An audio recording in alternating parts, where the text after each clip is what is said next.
Assalamualaikum warahmatullahi wabarakatuh. Perkenalkan, kami dari kelompok 5 akan mempresentasikan materi elastisitas. Berikut videonya. Yang pertama adalah elastisitas. Jadi, elastisitas itu tidak hanya dibahas pada pelajaran fisika saja, namun pada materi ekonomi juga dibahas apa yang dimaksud dengan elastisitas itu. Jadi, elastisitas itu bertujuan untuk mengukur tentang kepekaan atau respon manusia dalam ekonomi.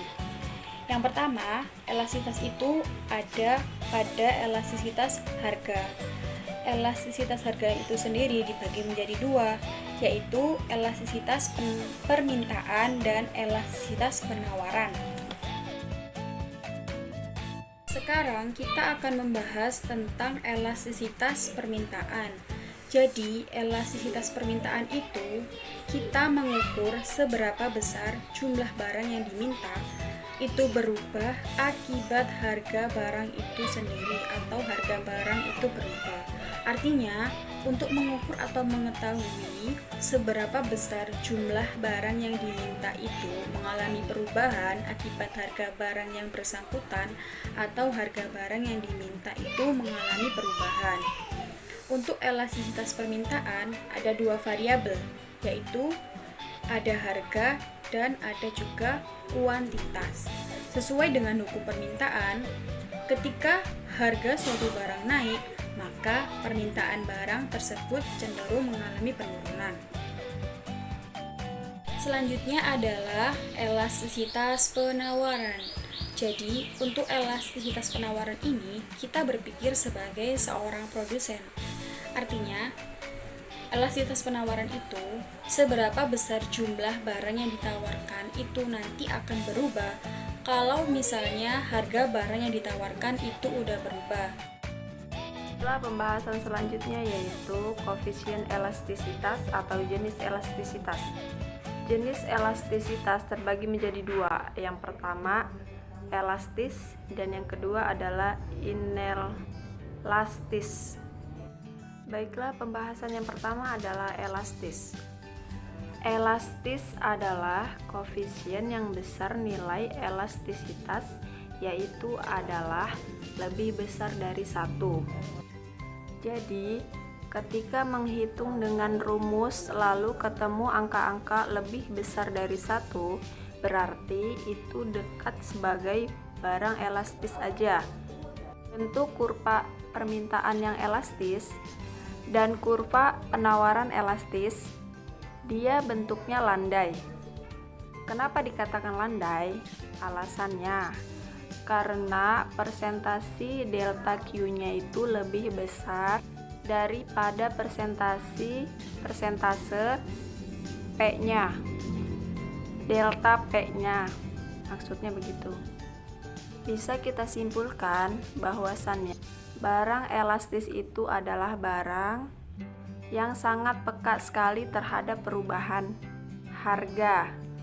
Jadi ketika harga berubah sedikit, maka jumlah barang yang diminta dan ditawarkan itu akan berubah drastis. Ilustrasi untuk permintaan. Kemudian pembahasan yang inelastis.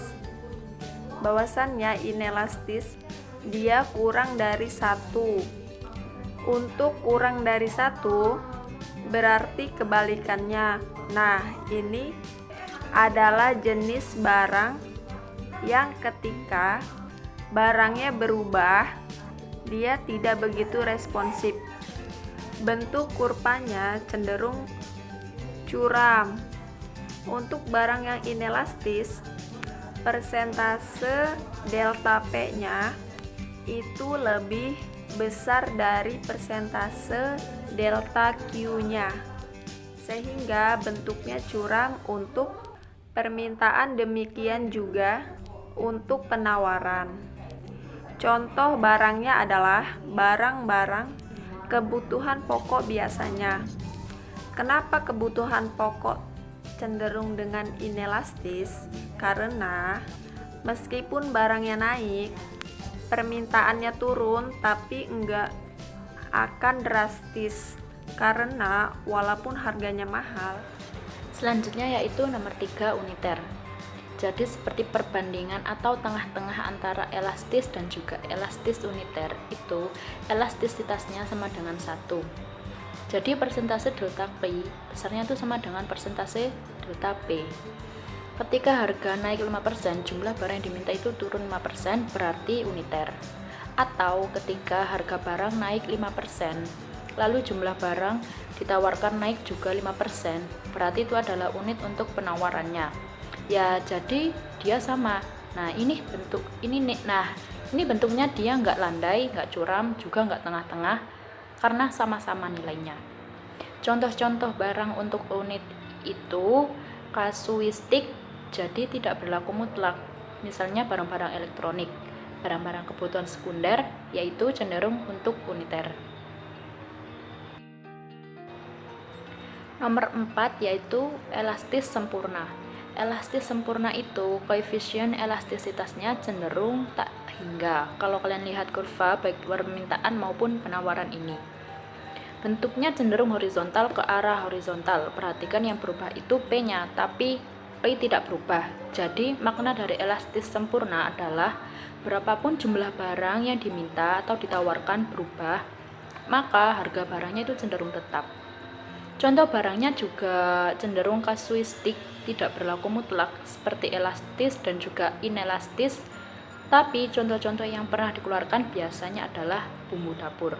Karena bumbu dapur mau dijual atau permintaannya banyak atau sedikit, biasanya harganya cenderung akan tetap segitu, maka kasuistik. Dan yang terakhir, yang nomor 5, yaitu inelastis sempurna. Inelastis sempurna sama dengan elastisitasnya sama dengan 0.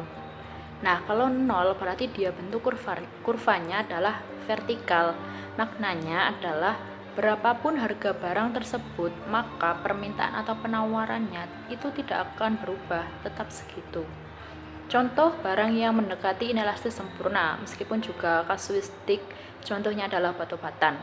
Karena obat harganya mahal, harganya murah, permintaannya akan tergantung dari dosisnya orang sakit. Jika orang sakit lagi banyak yang sakit, harga obat lagi mahal, ya enggak lah, enggak seperti itu ya. Nah, itu cenderung untuk inelastis sempurna. Sekian video presentasi dari kami kelompok 5, kurang lebihnya kami mohon maaf yang sebesar-besarnya. Wassalamualaikum warahmatullahi wabarakatuh.